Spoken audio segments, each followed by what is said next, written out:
Change preset animation effects. अब हम आपको बताते हैं कि किसी एनिमेशन इफेक्ट को चेंज किस तरह किया जाता है। इसके लिए आप पहली वाली प्रेजेंटेशन ओपन करें जिस पर आपने एनिमेशन इफेक्ट लगाया हुआ है। एनिमेशन टैब में एडवांस्ड एनिमेशन के मेन्यू में मौजूद एनिमेशन पैन को क्लिक करें। पावर पॉइंट में दाएं जानिब एनिमेशन पैन जाहिर हो जाएगा। इसमें प्ले का बटन मौजूद है जिसे प्रेस करने से एनिमेशन चलने लगती है और आप इसका प्रीव्यू देख सकते हैं। यहाँ आप किसी ऑब्जेक्ट या टेक्स्ट पर लगाए गए इफेक्ट्स की लिस्ट देख सकते हैं। हर इफेक्ट के साथ ये एरो है, इसको क्लिक करें तो इसमें मजीद ऑप्शंस नजर आएंगी, जैसे start on click, start with previous, start after previous, effect option, timings, hide, advanced timeline और रिमूव इफेक्ट। इस रिमूव इफेक्ट को सिलेक्ट करने से हम इफेक्ट रिमूव कर सकते हैं। ये देखिए, रिमूव के बटन पर क्लिक करने से ये इफेक्ट खत्म हो गया है। अब हम दोबारा इस तरीके से कोई दूसरा इफेक्ट इस पर लगा सकते हैं जैसा कि हम पहले लगा चुके हैं। इस तरह हम एक इफेक्ट को चेंज करके दूसरा इफेक्ट लगा सकते हैं। ट्रांजिशंस। ट्रांजिशन से मुराद एक स्लाइड से दूसरी स्लाइड में मुंतकिल होने का इफेक्ट। अब हम आपको बताते हैं कि स्लाइड में ट्रांजिशंस इफेक्ट किस तरह ऐड करते हैं। इसके लिए हम सबसे पहले कोई प्रेजेंटेशन ओपन करते हैं जो हम पहले बना चुके हैं। अब हमें ट्रांजिशंस के टैब में से ट्रांजिशन टू दिस स्लाइड का मेन्यू नजर आ रहा है। यहां इस एरो को क्लिक करने से हमारे सामने दर्जनों स्लाइड ट्रांजिशंस आ जाएंगी। हम अपनी मर्जी और जरूरत के मुताबिक कोई भी ट्रांजिशन मुंतखब करके लगा सकते हैं जिससे आपकी प्रेजेंटेशन में एक अच्छा तासुर मिलेगा। मसलन हम चेकबोर्ड अक्रॉस की ट्रांजिशन को सिलेक्ट करते हैं।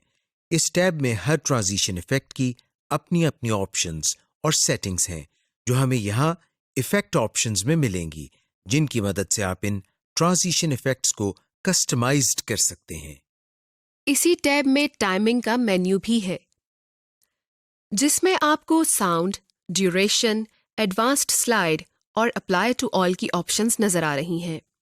यानी ड्यूरेशन की मदद से हम ट्रांजिशन की स्पीड सेट कर सकते हैं और साउंड की मदद से इस ट्रांजिशन में कोई साउंड भी लगा सकते हैं। साउंड में भी इसी तरह के मुख्तलिफ ऑप्शंस मौजूद हैं। आप जो चाहे ऑप्शन सिलेक्ट कर सकते हैं और इसके साथ एडवांस स्लाइड के नाम से एक ऑप्शन मौजूद है जिसमें दो ऑप्शंस मौजूद हैं, ऑन माउस क्लिक और आफ्टर। और इन दोनों के शुरू में एक चेक बॉक्स है जिसका मतलब है कि आपने जो ट्रांजिशन इफेक्ट लगाया है वो माउस क्लिक करने से अप्लाई हो या ऑटोमेटिकली हो। ऑटोमेटिकली आफ्टर पर क्लिक करने से इसके सामने मौजूद बॉक्स में हम टाइम सेट कर सकते हैं, यानी वो ट्रांजिशन कितनी देर बाद चले। जबकि अगर हम माउस क्लिक वाले बॉक्स पर क्लिक करते हैं तो ये ट्रांजिशन उस वक्त चलेगी जब हम माउस पर क्लिक करेंगे। अप्लाई टू ऑल स्लाइड्स का मतलब ये है कि अगर आप ये ट्रांजिशन इस प्रेजेंटेशन में मौजूद तमाम स्लाइड्स पर अप्लाई करना चाहते हैं तो आप इस ऑप्शन पर क्लिक करेंगे।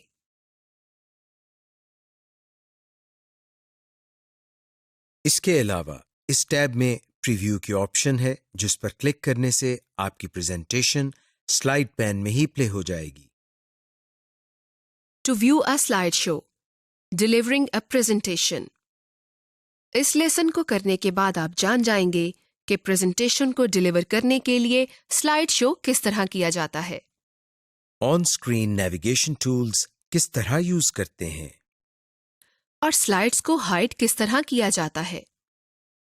Delivering a presentation, start a slide show on any slide. इसके लिए आप कोई भी प्रेजेंटेशन ओपन कर लें जो आप पहले से तैयार कर चुके हैं। अब हम स्लाइड शो के टैब में स्टार्ट स्लाइड शो के मेन्यू में जाते हैं। यहाँ आपको from beginning, from current slide, broadcast show और कस्टम स्लाइड शो की ऑप्शंस नजर आ रही हैं। स्लाइड शो टैब से फ्रॉम बिगिनिंग की कमांड पर क्लिक करते हैं या कीबोर्ड से F5 की प्रेस करते हैं। ये देखिए, हमारी बनाई हुई प्रेजेंटेशन का स्लाइड शो शुरू हो गया है और इस वक्त स्क्रीन पर आपको इस प्रेजेंटेशन की पहली स्लाइड नजर आ रही है। अब हम माउस को क्लिक या कीबोर्ड के स्पेस बार को एक मर्तबा प्रेस करते हैं। ऐसा करने से इस प्रेजेंटेशन की दूसरी स्लाइड हमारे सामने आ जाती है और इसी तरह हम जितनी बार क्लिक करेंगे नेक्स्ट स्लाइड सामने आती जाएगी। और जब तमाम स्लाइड्स खत्म हो जाएंगी तो हमारे सामने एक ब्लैक स्क्रीन आ जाएगी, जिसका मतलब है कि इस प्रेजेंटेशन का स्लाइड शो खत्म हो गया है। और जब हम क्लिक करेंगे तो वापस पावर पॉइंट की विंडो पर आ जाएंगे। इस तरह हम प्रेजेंटेशन का स्लाइड शो कर सकते हैं। Use on screen navigation tool. अब हम आपको बताते हैं कि ऑन स्क्रीन नेविगेशन टूल्स को किस तरह यूज किया जाता है। लेकिन इससे पहले हम आपको बताते हैं कि ये क्या होते हैं। जब हम स्लाइड शो स्टार्ट करते हैं तो हमें स्क्रीन पर लेफ्ट साइड पर नीचे की तरफ कॉर्नर पर ये जो टूल मौजूद है इसको स्क्रीन नेविगेशन टूल कहते हैं, जिस पर क्लिक करने से हमारे सामने एक मेन्यू ओपन हो जाता है जिसमें मुख्तलिफ ऑप्शंस आ रही हैं। मसलन अगर हम इसमें से गो टू स्लाइड की कमांड पर कर्सर लेकर जाते हैं तो हमारे सामने एक मेन्यू ओपन हो जाता है और इसमें हमें उन तमाम स्लाइड्स के नाम नजर आ रहे हैं जो हमने इस प्रेजेंटेशन में बनाई हुई हैं। इसमें से हम किसी एक स्लाइड को सिलेक्ट करें तो हम इस स्लाइड पर पहुंच जाएंगे जिसको हमने सिलेक्ट किया था। इसके अलावा इस मेन्यू में हमें एरो ऑप्शन के नाम से भी एक कमांड नजर आ रही है। जब हम कर्सर इस पर लेकर जाते हैं तो हमारे सामने एक मेन्यू ओपन हो जाता है जिसमें मुख्तलिफ ऑप्शंस भी मौजूद हैं। मसलन हम इसमें से पेन की कमांड चूज करते हैं। पेन की ऑप्शन को सिलेक्ट करने के बाद कर्सर की शक्ल चेंज होकर एक पेन की शक्ल इख्तियार कर लेती है, जिसकी मदद से हम अपनी प्रेजेंटेशन में मौजूद किसी अहम टॉपिक को बताने के लिए उस पर पेन की मदद से सर्कल लगा सकते हैं, जैसा कि हम आपको लगाकर दिखा रहे हैं। इस तरह हम मुख्तलिफ स्क्रीन नेविगेशन टूल्स को यूज कर सकते हैं। Hide the slides. अब हम आपको बताते हैं कि स्लाइड्स को हाइड किस तरह किया जाता है, यानी स्लाइड को छुपाया किस तरह जाता है। इसके लिए हम सबसे पहले 3 मुख्तलिफ स्लाइड्स इंसर्ट करते हैं। सबसे पहली स्लाइड में हम पाकिस्तान लिखते हैं। दूसरी स्लाइड में हम वर्चुअल यूनिवर्सिटी लिखते हैं और तीसरी स्लाइड में हम लाहौर लिखते हैं। अब हम इन तीनों में से जिस स्लाइड को भी हाइड करना चाहते हैं उसको सिलेक्ट करते हैं, जिसके लिए हमें स्लाइड पैन में तीनों स्लाइड्स नजर आ रही हैं। मसलन हम इसमें से दूसरी स्लाइड को सिलेक्ट करते हैं। स्लाइड को सिलेक्ट करने के बाद हम स्लाइड शो के टैब से हाइड स्लाइड की कमांड पर क्लिक करते हैं। इस तरह करने से दूसरी स्लाइड हाइड हो जाएगी। गौर करें, स्लाइड्स पैन में जहां स्लाइड नंबर आ रहे हैं वहां दूसरी स्लाइड के नंबर यानी 2 के ऊपर एक लाइन सी आ गई है, जिसका मतलब ये है कि ये स्लाइड हाइड हो गई है। लेकिन आप सोच रहे होंगे कि दूसरी स्लाइड तो हमें अभी भी नजर आ रही है, यानी ये स्लाइड हाइड नहीं हुई है। दरअसल ये स्लाइड हाइड हो गई है, लेकिन ये यहाँ पर आपको नजर आती रहेगी। लेकिन जब आप स्लाइड शो शुरू करेंगे तो वहां पर ये स्लाइड नहीं चलेगी। आइए हम स्लाइड शो करके देखते हैं, जिसके लिए हम स्लाइड शो के टैब में या कीबोर्ड से F5 की प्रेस करते हैं। ये देखिए, स्लाइड शो शुरू हो गया है और इस वक्त आपके सामने स्क्रीन पर पहली स्लाइड मौजूद है जिस पर हमने पाकिस्तान लिखा हुआ है। अब हम अगली स्लाइड पर जाने के लिए माउस से क्लिक करते हैं। गौर करें कि क्लिक करने के बाद हमारे सामने स्क्रीन पर तीसरी स्लाइड आ रही है जिस पर हमने लाहौर लिखा हुआ है, और फिर दोबारा क्लिक करने से स्लाइड शो खत्म हो जाता है। आपने गौर किया कि इस स्लाइड शो में हमारी दूसरी स्लाइड नहीं चली क्योंकि दूसरी स्लाइड हमने हाइड की हुई है। इस तरह हम जिस स्लाइड को हाइड करना चाहें कर सकते हैं।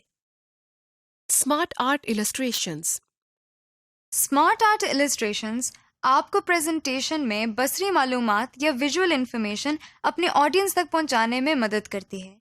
ये दरअसल आपके डेटा को ग्राफिकली खूबसूरती से पेश करती है। इस लेसन में आप सीखेंगे कि स्मार्ट आर्ट ग्राफिक्स किस तरह प्रेजेंटेशन में इंसर्ट करते हैं, कलर और इफेक्ट्स को किस तरह मॉडिफाई करते हैं और किस तरह आप अपनी प्रेजेंटेशन में ग्राफिक्स की तंजीम या ऑर्गेनाइजेशन ऑफ ग्राफिक्स को तब्दील कर सकते हैं। Smart art graphics. Power point में ऐसे बहुत से स्मार्ट आर्ट ग्राफिक्स हैं जिनकी मदद से आप एक निहायत मुतासिर कुन और इंफॉर्मेटिव प्रेजेंटेशन तैयार और डिलीवर कर सकते हैं। To insert smart graphics, insert tab में जाएं। इलस्ट्रेशंस ग्रुप में से स्मार्ट आर्ट की कमांड सिलेक्ट करें। एक डायलॉग बॉक्स आपके सामने खुल जाएगा। इस डायलॉग बॉक्स के बाएं जानिब और रिव्यू स्मार्ट आर्ट के दरमियान इस स्मार्ट ग्राफिक की किस्म या कैटेगरी को सिलेक्ट करें। अपना मतलूबा स्मार्ट आर्ट ग्राफिक मुंतखब करें और ओके को प्रेस करें। To add text to a smart art graphic, graphic को सिलेक्ट करें। आप देखेंगे कि इसके गिर्द एक बॉक्स बन गया है और इस बॉक्स के लेफ्ट साइड पर 2 एरोज भी हैं। इस एरो पर क्लिक करें। एक टास्क पैन खुल जाएगा। अब इस टास्क पैन के हर बुलेट में टेक्स्ट एंटर करें। आप देखेंगे कि जो टेक्स्ट आप टाइप करते जाएंगे वो ग्राफिक में ऐड होता चला जाएगा और ऑटोमेटिकली उसके अंदर एडजस्ट भी होता जाएगा और ग्राफिक भी रीसाइज हो रहा है। नई शेप ऐड करने के लिए एंटर प्रेस करें। एक नया बुलेट बन जाएगा और टेक्स्ट इसमें लिखना शुरू हो जाएगा। आप किसी भी शेप पर क्लिक करके उसमें टेक्स्ट ऐड कर सकते हैं। अगर चंद शेप्स में टाइप करना हो तो ये तरीका बेहतर है, लेकिन अगर शेप्स काफी ज्यादा हैं और ग्राफिक्स इलस्ट्रेशन स्ट्रक्चर काफी कॉम्प्लेक्स है तो टास्क पैन में टेक्स्ट इनपुट वाला तरीका ही ज्यादा मुअस्सर और तेज है। To convert existing text to smart art, जिस पैराग्राफ या टेक्स्ट को आपने स्मार्ट आर्ट में कन्वर्ट करना हो उसको सिलेक्ट करें। अब राइट क्लिक करके कन्वर्ट टू स्मार्ट आर्ट पर क्लिक करें। अपनी मर्जी का स्मार्ट आर्ट ग्राफिक मुंतखब करें या नीचे दी गई मोर स्मार्ट आर्ट ग्राफिक्स वाली ऑप्शन को क्लिक करके मजीद ऑप्शन में जाएं। आप एक स्मार्ट आर्ट ग्राफिक को दोबारा टेक्स्ट में भी तब्दील कर सकते हैं। किसी स्मार्ट आर्ट ग्राफिक को सिलेक्ट करके smart art tool design tab पर क्लिक करें। अब कन्वर्ट पर क्लिक करें और फिर कन्वर्ट टू टेक्स्ट को सिलेक्ट करें। Change the organization of smart art graphic. To add shape to a graphic, graphic को सिलेक्ट करें। रिबन पर डिजाइन एंड फॉर्मेट टैब आ जाएगा। डिजाइन टैब को सिलेक्ट करें। जहां आपने नई शेप दिखानी हो उस जगह का इंतखाब करें और नजदीक तरीन किसी भी शेप को सिलेक्ट करें। ग्राफिक्स ग्रुप में ऐड शेप कमांड के ड्रॉप डाउन एरो पर क्लिक करें। एक नया मेन्यू खुल जाएगा। अब इस नए मेन्यू में ऐड शेप बिफोर या ऐड शेप आफ्टर को सिलेक्ट करें। एक नई शेप के लिए जो इसी लेवल पर बनेगी जिस लेवल पर आपने शेप मुंतखब की थी। और अगर आप चाहते हैं कि नई शेप इसके ऊपर या नीचे बने तो ऐड शेप अबव या ऐड शेप बिलो पर क्लिक करें। To move shapes to a higher or lower level, graphic को सिलेक्ट करें। रिबन पर design tab and format tab खुल जाएगा। डिजाइन टैब को मुंतखब करें। जिस शेप को मूव करना हो उसको सिलेक्ट करें। क्रिएट ग्राफिक ग्रुप में प्रमोट या डिमोट की कमांड पर क्लिक करें। इससे मुंतखब करदा शेप ऊपर या नीचे लेवल पर मूव कर जाएगी। आप यही काम टास्क पैन में रहते हुए भी कर सकते हैं। अपने इंसर्शन पॉइंट को इस मुंतखब करदा जगह पर सेट करके कीबोर्ड की टैब की प्रेस करें। शेप डिमोट हो जाएगी और इसी तरह बैक स्पेस या शिफ्ट प्लस टैब प्रेस करें तो शेप प्रमोट हो जाएगी। To rearrange shapes on the same level, graphic shape को सिलेक्ट करें, रिबन पर design tab and format tab खुल जाएगा। डिजाइन टैब को सिलेक्ट करें। जिस शेप को आपने मूव करना हो उसको सिलेक्ट करें। क्रिएट ग्राफिक ग्रुप में मूव अप या मूव डाउन को क्लिक करें। वो मुंतखब करदा शेप एक स्पेस ऊपर या नीचे हो जाएगी। Modifying the Smart Art Graphics appearance. To change the Smart Art layout, graphic को सिलेक्ट करें। रिबन पर डिजाइन टैब और फॉर्मेट टैब खुल जाएगा। डिजाइन टैब को क्लिक करें। लेआउट ग्रुप में इस ड्रॉप डाउन एरो को क्लिक करके देखें, आपको तमाम लेआउट्स की लिस्ट नजर आ जाएगी। किसी भी लेआउट का लाइव प्रीव्यू लेने के लिए उस पर माउस लेकर जाएं। और अब अपनी मर्जी का लेआउट सिलेक्ट करें। अगर नया मुंतखब करदा लेआउट आपके पहले लेआउट से बहुत ज्यादा मुख्तलिफ है तो हो सकता है कि आपका कुछ टेक्स्ट नजर ही ना आए। इसलिए कोई भी नया लेआउट मुंतखब करने से पहले ये जरूर देख लें कि कहीं कोई अहम मालूमात या इम्पॉर्टेंट डाटा मिस ना हो जाए, जिससे आपकी प्रेजेंटेशन पर बुरा इंप्रेशन पड़े या आपकी प्रेजेंटेशन नामुकम्मल रह जाए। To change the smart art style, graphic को सिलेक्ट करें, रिबन पर डिजाइन टैब और फॉर्मेट टैब नजर आने लगेगा। डिजाइन टैब को मुंतखब करें। अब स्मार्ट आर्ट स्टाइल ग्रुप में इस ड्रॉप डाउन एरो को क्लिक करके मजीद स्टाइल्स देखें हर स्टाइल का लाइव प्रीव्यू देखें। और अपनी मर्जी का स्टाइल मुंतखब करें। To change the colour scheme, PowerPoint में आपको स्मार्ट आर्ट स्टाइल के कलर कॉम्बिनेशंस या कलर स्कीम्स की बहुत ज्यादा वैरायटी मिलेगी। हर कलर स्कीम अपने मुंतखब करदा थीम कलर्स को इस्तेमाल करती है, इसलिए ये कलर स्कीम आपके मुंतखब शुदा थीम के रंग से मिलती जुलती होगी। ग्राफिक को सिलेक्ट करें, रिबन पर डिजाइन टैब और फॉर्मेट टैब नजर आएगा। डिजाइन टैब को सिलेक्ट करें। चेंज कलर्स कमांड को क्लिक करें। एक ड्रॉप डाउन मेन्यू सामने खुल जाएगा जिसमें मुख्तलिफ कलर स्कीम्स नजर आ रही हैं। अपनी पसंद और जरूरत के मुताबिक कलर स्कीम का इंतखाब करें।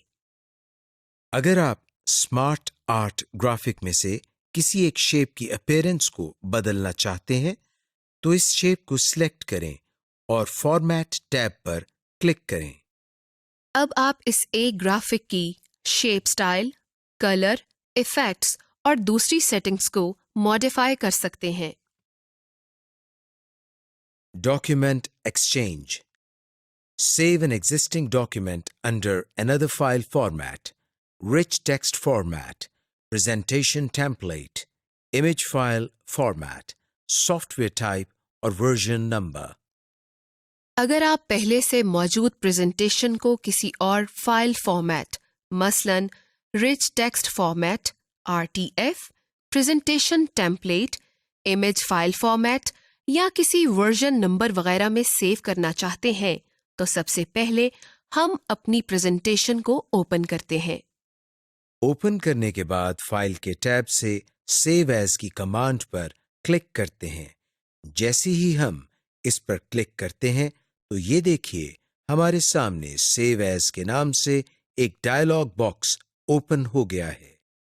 आपको डायलॉग बॉक्स में नीचे की जानिब 2 बॉक्स फाइल नेम और सेव एज टाइप के नाम से नजर आ रहे हैं, जिनके आखिर में दाएं जानिब एक छोटा सा एरो का निशान भी नजर आ रहा है। फाइल नेम के बॉक्स में कोई भी नाम रख सकते हैं जिस नाम से आप प्रेजेंटेशन को सेव करना चाहते हैं। सेव एज टाइप के बॉक्स के किनारे पर मौजूद एरो पर क्लिक करें। जैसे ही हम इस पर क्लिक करते हैं हमारे सामने एक लिस्ट ओपन हो जाती है जिसमें आपको मुख्तलिफ फाइल फॉर्मेट्स नजर आ रहे हैं। अब हम इनमें से वो फाइल फॉर्मेट चूज करते हैं जिसमें हम अपनी प्रेजेंटेशन को सेव करना चाहते हैं, जैसे rich text format, image file format, web page वगैरह। आपकी प्रेजेंटेशन इस फाइल फॉर्मेट में चेंज हो जाएगी जिसमें आप चाहते हैं। Hyperlinks and action buttons. जब आप इंटरनेट पर ऑनलाइन होते हैं तो आप किसी भी वेबसाइट पर नेविगेशन करने के लिए हाइपरलिंक्स को इस्तेमाल कर रहे होते हैं, यानी हाइपरलिंक्स के जरिए आप किसी भी वेबसाइट या वेब पेज पर नेविगेशन करते हैं। मिसाल के तौर पर www.vu.edu.pk, www.google.com, www.yahoo.com वगैरह। ये सब हाइपरलिंक्स ही हैं। एक ईमेल एड्रेस भी हाइपरलिंक होता है। आप भी अगर अपनी प्रेजेंटेशन में वेब एड्रेस या हाइपरलिंक्स लगाना चाहते हैं तो पावर पॉइंट में ये मुमकिन है। इस लेसन में आप जान पाएंगे कि हाइपरलिंक्स किस तरह इंसर्ट करते हैं। और एक्शन बटन्स किस तरह लगाते हैं। About hyperlinks. अब हम कुछ बात हाइपरलिंक्स के बारे में करते हैं। बुनियादी तौर पर हाइपरलिंक के दो हिस्से होते हैं। पहले हिस्से में वेब पेज का एड्रेस या ईमेल एड्रेस या कोई और लोकेशन या कोई स्लाइड होती है। दूसरे हिस्से में उस हाइपरलिंक का डिस्प्ले टेक्स्ट जो एक तस्वीर, बटन या शेप की सूरत में होता है। मिसाल के तौर पर http://lms.vu.edu.pk में view LMS इसका डिस्प्ले टेक्स्ट हो सकता है, लेकिन बाज़ औक़ात हाइपरलिंक का डिस्प्ले टेक्स्ट वही हाइपरलिंक भी हो सकता है। टू इंसर्ट हाइपरलिंक, तस्वीर या टेक्स्ट को सिलेक्ट करें जिसे आप हाइपरलिंक बनाना चाहते हैं। अब राइट क्लिक करें और इस मेन्यू में हाइपरलिंक को क्लिक करें। इंसर्ट हाइपरलिंक का डायलॉग बॉक्स खुल जाएगा। रिबन में इंसर्ट टैब से भी आप हाइपरलिंक की ऑप्शन को क्लिक कर सकते हैं।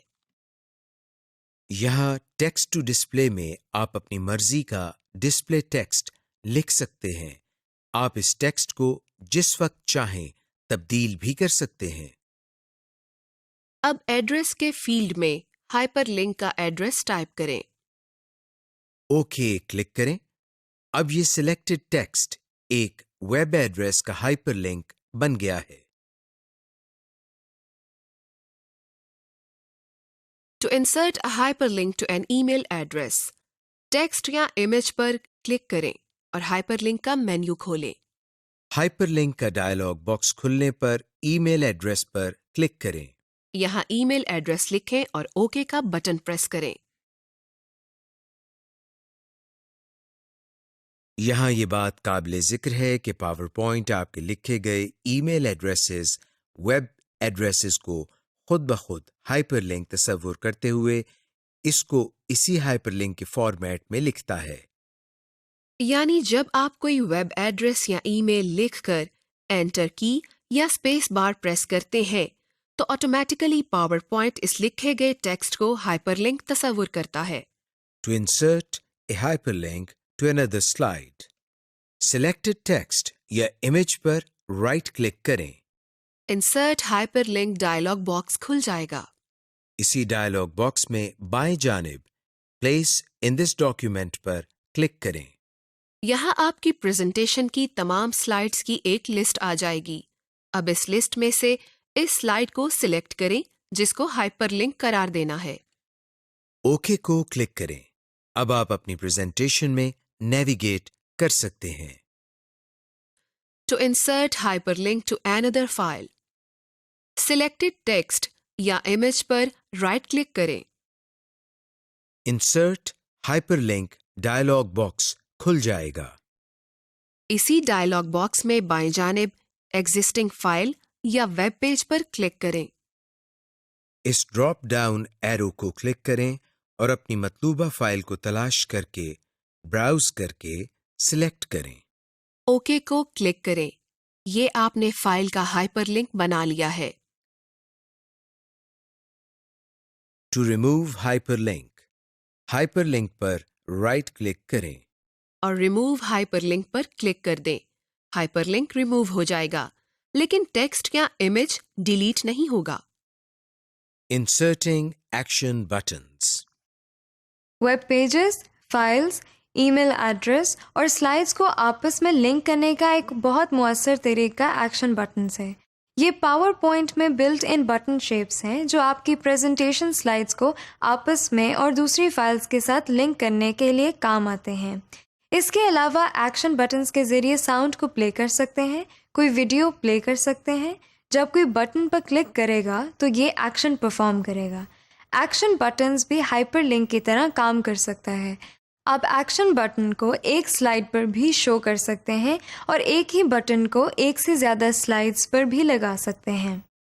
To insert an action button on one slide, Insert tab पर क्लिक करें।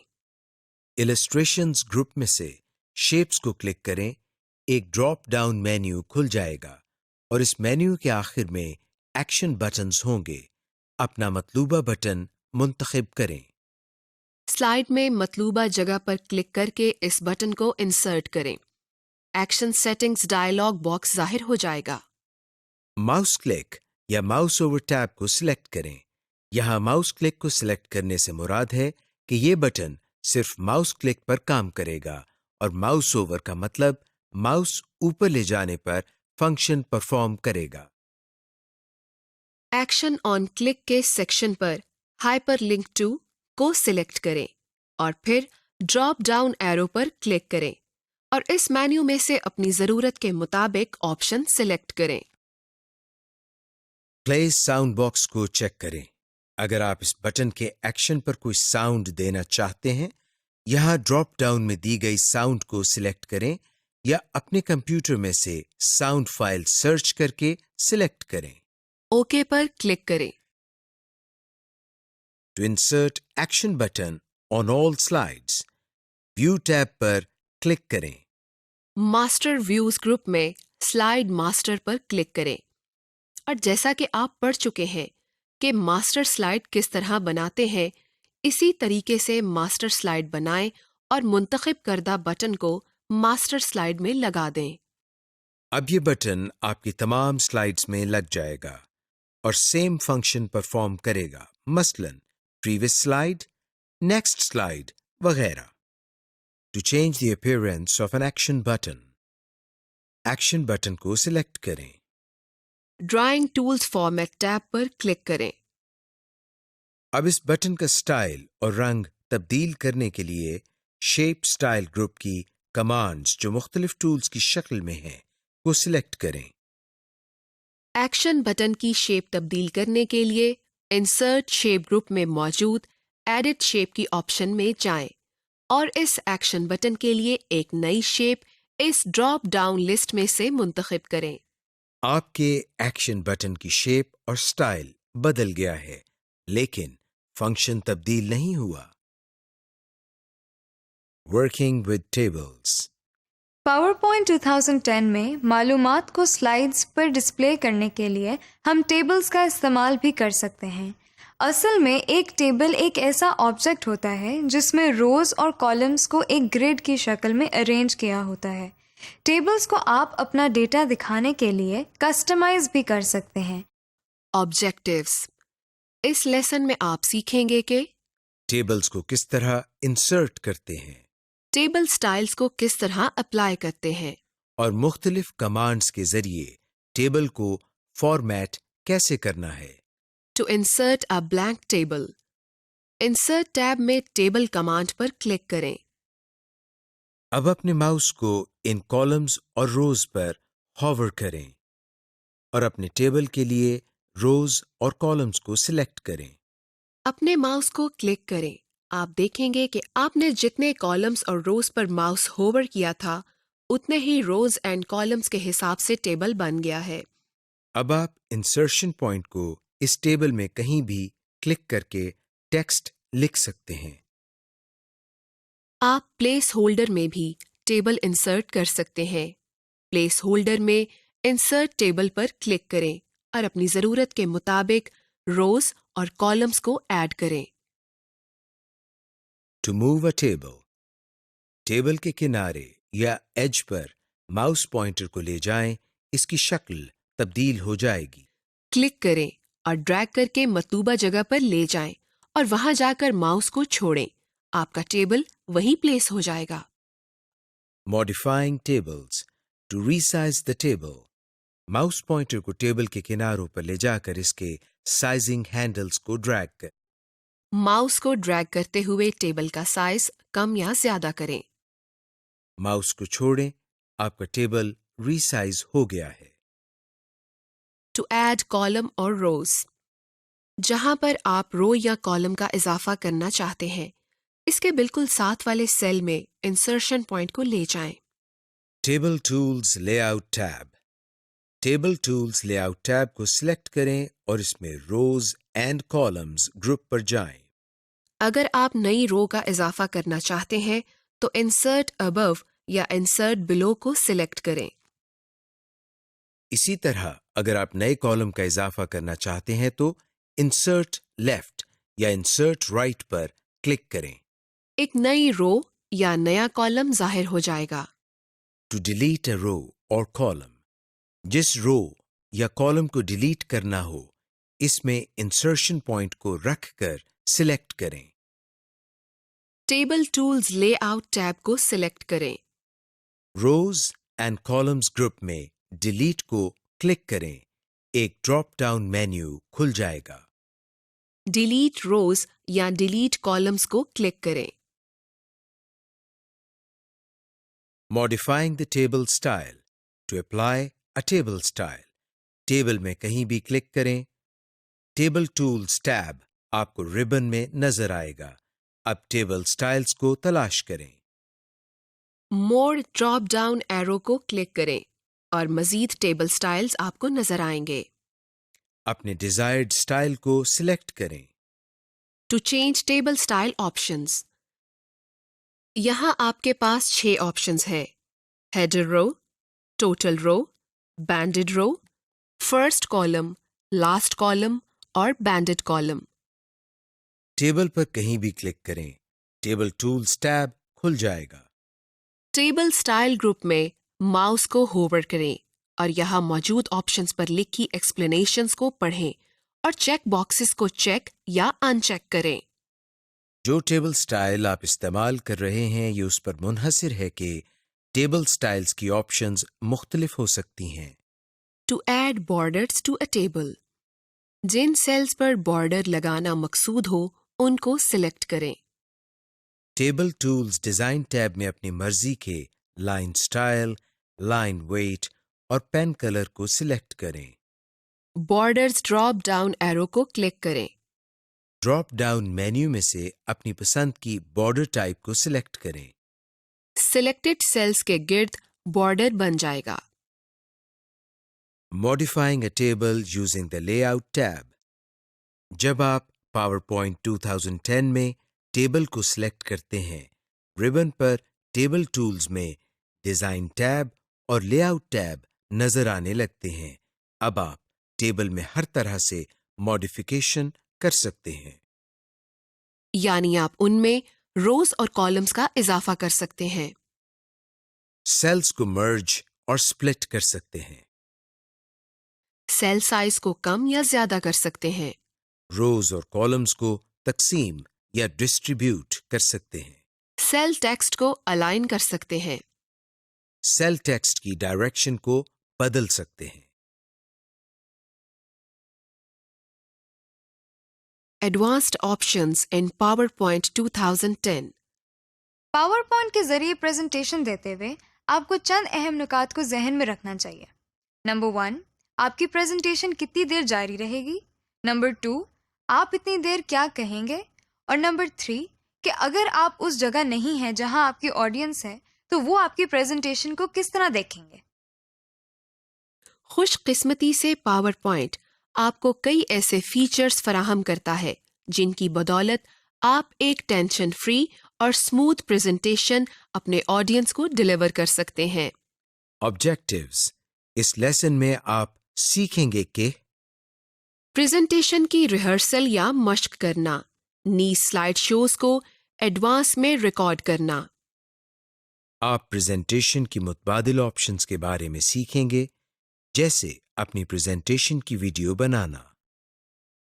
नीज इस रिकॉर्डेड प्रेजेंटेशन को अपने रिमोट ऑडियंस या ऐसी ऑडियंस जो आपसे दूर हों उन तक ब्रॉडकास्ट करना। फाइनली, अपनी प्रेजेंटेशन के हैंडआउट्स बनाना और उसको कस्टमाइज्ड करना और स्लाइड्स को रीअरेंज करना। Rehearse and record slide shows. अपनी प्रेजेंटेशन की रिहर्सल करना बहुत ज़रूरी है। इसके लिए पावर पॉइंट में रिहर्स टाइमिंग्स के फीचर को इस्तेमाल करके आप अपनी प्रेजेंटेशन को बखूबी रिहर्स कर सकते हैं। अगर आप स्लाइड शो को प्रेजेंट करने से कासिर हों तो पावर पॉइंट में रिकॉर्ड स्लाइड शो के ऑप्शन के ज़रिए अपनी प्रेजेंटेशन को रिकॉर्ड करके नरेशन का इजाफा कर सकते हैं। To rehearse timings, slide show tab को सिलेक्ट करें और सेटअप ग्रुप को लोकेट करें। रिहर्स टाइमिंग्स कमांड पर क्लिक करें। आपकी प्रेजेंटेशन का फुल स्क्रीन व्यू नजर आना शुरू हो जाएगा। लीजिए, अब अपने स्लाइड शो को पेश करने की मश्क स्टार्ट करें। जब आप नेक्स्ट स्लाइड पर जाने का सोचें तो रिकॉर्डिंग टूल बार, जो कि दाएं तरफ ऊपर कोने में नजर आ रहा है, से नेक्स्ट का बटन क्लिक करें। अगर आप चाहें तो आप कीबोर्ड से राइट एरो की प्रेस करके भी अगली स्लाइड पर जा सकते हैं। जब आप स्लाइड शो के आखिर में पहुंच जाएं, तो कीबोर्ड से एस्केप की को प्रेस करें और इससे आपका स्लाइड शो खत्म हो जाएगा और एक डायलॉग बॉक्स खुल जाएगा जिसमें प्रेजेंटेशन का टोटल टाइम लिखा होगा। इस टाइम को नोट कर लें और 2 या 3 मर्तबा प्रेजेंटेशन की मश्क करें और इस टाइम का मवाजना करें। आप इस दौरान वक्फा लेने के लिए पॉज और रिज्यूम भी कर सकते हैं और टाइमिंग्स को री रिकॉर्ड करने के लिए रिपीट का बटन प्रेस करें। अगर आप प्रेजेंटेशन की टाइमिंग से मुतमईन हैं तो यस का बटन क्लिक करें। Record a slide show. Slide show tab को क्लिक करें और सेटअप ग्रुप को लोकेट करें। रिकॉर्ड स्लाइड शो के ड्रॉप डाउन एरो को क्लिक करें। स्टार्ट रिकॉर्डिंग फ्रॉम बिगिनिंग या start recording from current slide, इन दोनों ऑप्शंस में से किसी एक पर क्लिक करें। एक डायलॉग बॉक्स आपके सामने खुल जाएगा। यहाँ ये बात याद रहे कि आप प्रेजेंटेशन के लिए नरेशन या आवाज तभी रिकॉर्ड कर सकते हैं जब आपके कंप्यूटर के साथ माइक्रोफोन लगा हो। स्टार्ट रिकॉर्डिंग पर क्लिक करें। आपकी प्रेजेंटेशन अब फुल स्क्रीन व्यू में चलने लगेगी। अपनी प्रेजेंटेशन को परफॉर्म करना शुरू करें। जब आप अपने स्लाइड शो के आखिर में पहुंचें तो कीबोर्ड से एस्केप की प्रेस करें। आपकी प्रेजेंटेशन की टाइमिंग्स आपके रिकॉर्डेड स्लाइड शो में शामिल हो जाती हैं और जिन स्लाइड्स के साथ नरेशन होती है उनके साथ एक स्पीकर आइकॉन का छोटा सा मार्क ये नीचे दाएं कोने में ऐड हो जाता है।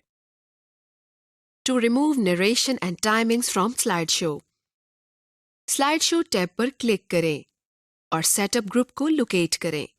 रिकॉर्ड स्लाइड शो के ड्रॉप डाउन एरो को क्लिक करें।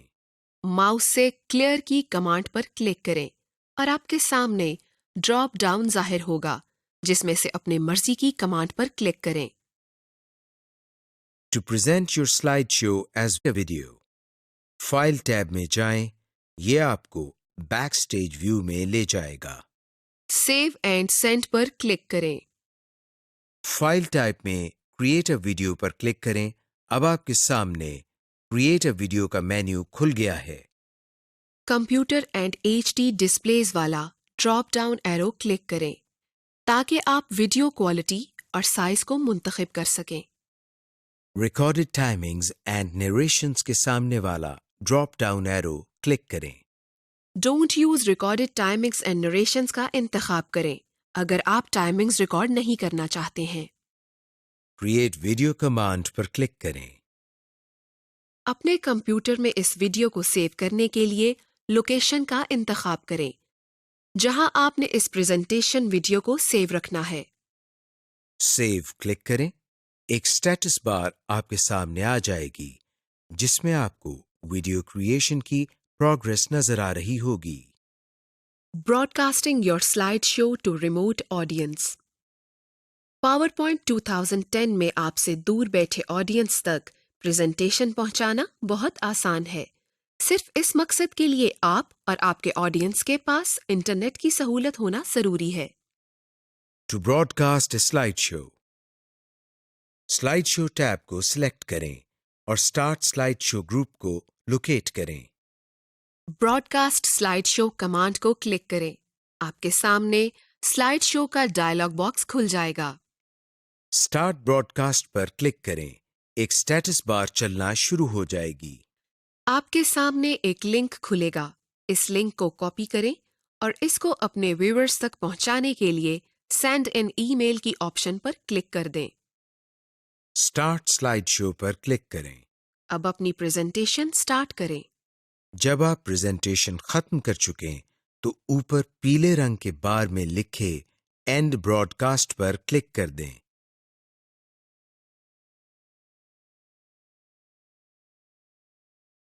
To create handouts of the presentation, file tab पर जाएं। ये आपको बैकस्टेज व्यू में ले जाएगा। प्रिंट पर क्लिक करें। फुल पेज स्लाइड के ड्रॉप डाउन एरो पर क्लिक करें और इसमें हैंडआउट्स ग्रुप को लोकेट करें। अपने हैंडआउट्स के लिए पेज लेआउट के ऑप्शन को सिलेक्ट करें। आप देखेंगे कि इसमें आपको 9 स्लाइड्स फी सफ़ा तक ऑप्शन नजर आ रही है। इसमें से 3 स्लाइड्स फी सफ़ा वाली ऑप्शन चूंकि एक लाइन में स्लाइड्स का बेहतरीन व्यू देती है, इसलिए इसको सिलेक्ट करें। प्रिंट कमांड पर क्लिक करें। अगर आप अपने हैंडआउट्स में हेडर और फुटर को दिखाना चाहते हैं तो रिबन में मौजूद व्यू टैब पर क्लिक करें और इसमें हैंडआउट मास्टर की ऑप्शन को क्लिक करें और फिर दिए गए बॉक्सेस में हेडर और फुटर लिखें। अब एग्जिट मास्टर व्यू को क्लिक करके वापस नॉर्मल व्यू में आ जाएं।